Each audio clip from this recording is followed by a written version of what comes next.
It's a quiet desperation that hums beneath the surface of so many connections.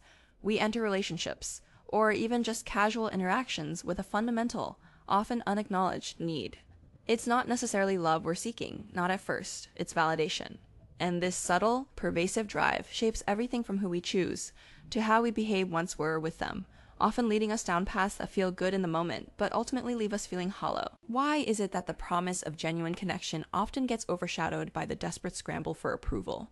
Think about it. We're bombarded with messages from childhood onward, subtle and overt, that our worth is tied to external recognition. A gold star for good behavior, praise for academic achievement, the elusive compliment that makes us feel seen.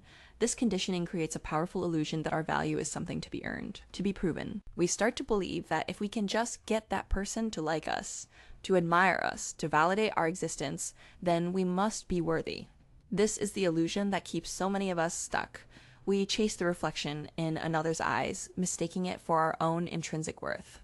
It's a dangerous game, because the approval of others is a currency that fluctuates wildly, leaving us perpetually dependent and never truly satisfied. This illusion takes hold because it offers a seemingly easy solution to a deeply ingrained human anxiety, the fear of not being enough.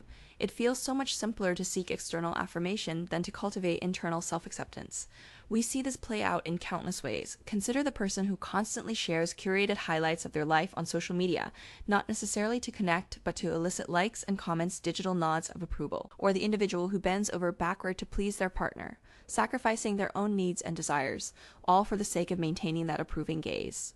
This isn't about genuine connection. It's about managing perception. The hidden mechanism at play here is a fundamental imbalance of attention and perceived value.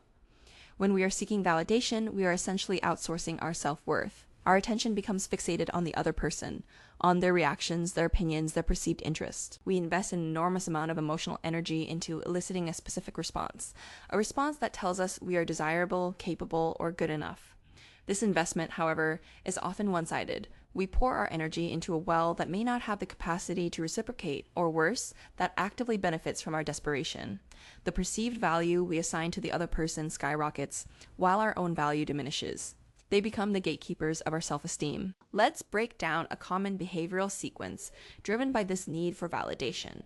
Someone might send a text message, a seemingly innocent act, but behind it lies a hidden signal. Notice me, acknowledge me. The psychological effect this creates is a nod of anticipation, a heightened sensitivity to the ping of a reply. The consequence of receiving that reply, especially if it's prompt and positive, is a fleeting sense of relief and reinforcement. See, I am worthy of attention. However, the alternative, the dreaded silence being left unread, can trigger profound anxiety and self-doubt.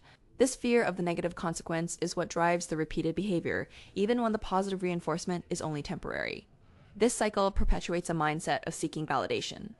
We look to others to define our worth, to tell us who we are. Our identity becomes a reflection of how we are perceived. But what if we shifted that perspective? What if, instead of seeking validation, we focus on understanding our own position, our own needs, our own intrinsic value? This isn't about arrogance or narcissism. It's about recognizing that our sense of self should originate from within, not from the fickle opinions of others. It's about realizing that our worth isn't something to be earned through pleasing others, but something inherent. When you start to understand this dynamic, the landscape of your relationships begins to change. You move from a passive recipient of external approval to an active participant in your own emotional well-being. The focus shifts from "do they like me" to "do I like myself?" Am I being true to my own needs and values? This shift is powerful because it liberates you from the constant need for external affirmation.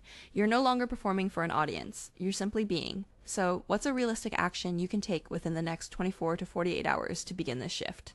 It's simple yet profound. Choose one interaction where you typically feel the urge to seek validation, perhaps a conversation with a friend, a partner, or even a social media post, and consciously decide to observe your own needs and reactions rather than focusing solely on the other person's.